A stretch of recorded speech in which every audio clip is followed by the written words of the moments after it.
have most likely made a hospital visit sometime in our lives. Have you ever witnessed a person going through so much paperwork and processing just to see if they can be treated or not? Even for the simplest of matters, when we really sit down and think about it, why do we have all these different plans and policies when we could just operate under one simple one? Universal health care. Today, I'm going to be explaining to you just how much we could benefit from it.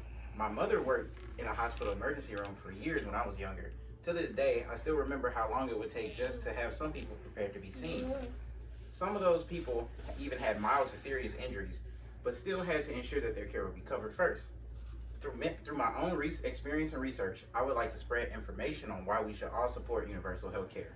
With so many people requiring health services every day, universal health care would greatly benefit our society.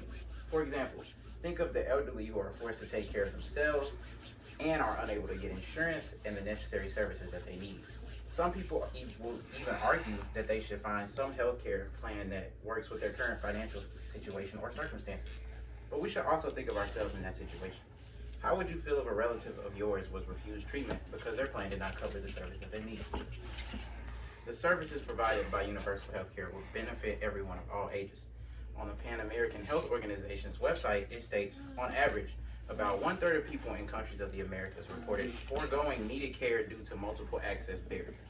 So by opting for universal health care, we can all be the beginning of new healthcare services available for everyone of all ages and demographics. That is why today I will elaborate on my 3 main points. For starters, I will explain what universal health care is and what it encapsulates. Second, I will speak on how universal health care affects all other places. Lastly, I will talk about the United States' current stance on the topic of universal health care and why it would be good for us to argue in favor of it. Now, let's start with understanding universal health care. According to the World Health Organization website, universal health coverage means that all people have access to the full range of quality health services they need when and where they need them without financial hardship. It covers the full continuum of essential services from health promotion to prevention, treatment, rehabilitation, and palliative care. As you can gather from what I have just said, universal health care could handle all of our basic needs and then some. During my research, I came across some history of universal health care. According to the Commonwealth Fund website, universal coverage developed gradually, starting in the latter part of the 1800s with non-governmental insurance known as sickness funds, covering primary care and user charges for hospital care. In 1973, the current universal public coverage system was founded through legislative reform. The United States to this day has not implemented a system of universal health care. According to the National Library of Medicine, the U.S. has historically utilized a mixed public-private approach to healthcare. In this approach, citizens or businesses can obtain health insurance from private insurance companies, while individuals may also qualify for public government-subsidized health insurance. But before the United States can change to a universal healthcare system, many factors would have to be assessed. Universal healthcare is achieved by different means in every country that it is available in. That is mostly because the basic needs and resources of people are differently depending on where you live. Many things are taken into consideration when universal health care is applied.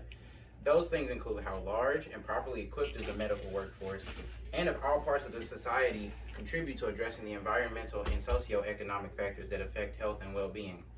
Even preparing for, responding to, and recovering from emergencies is taken into consideration. If lesser developed countries can implement the system, then why can we not? Now that you know of universal healthcare and what must be addressed first, I would like to first talk about the pros and cons of a universal healthcare system. So the pros would be widespread healthcare access to the poor and needy, decreased stress and anxiety when accessing healthcare, lower or no need to spend monthly fees on private insurance, decreased incentives for bad actors to give health advice designed to turn a profit, decreased overheads for product marketing and customer acquisition. Now the cons would be decreased financial incentives for companies to invest in research and development, higher taxes to fund the system, providers may triage based on need rather than financial capacity, government administration tends to be less efficient than market forces, and free care leads to abuse of the system, like people asking for unnecessary medicine and things of the like. Now, I will go over the system's effect on other countries. According to the World Bank website, universal healthcare allows countries to make the most of their strongest asset, human capital. Supporting health represents a foundational investment in human capital and in economic growth. Without good health, children are unable to go to school and adults are unable to go to work. Most people see it this way as well. The main benefit that could propel our communities forward is our ability to work and be at our peak possible health 100% of the time. On the National Archives website, it states, increased insurance coverage and hence improved health care is likely to increase labor supply by reducing disability and absenteeism in the workplace. This increase in labor supply would tend to increase GDP and reduce the budget deficit. This system can lower unemployment and raise employment and bring about higher wages and increased availability of good jobs. Universal health care can increase the productivity and efficiency of health care and improve the lives of everyone. Now that we have gone over universal health care's effect on the economy, I can now discuss the United States' views on the system. In the United States, universal health care is a dream that has yet to be actualized to this day.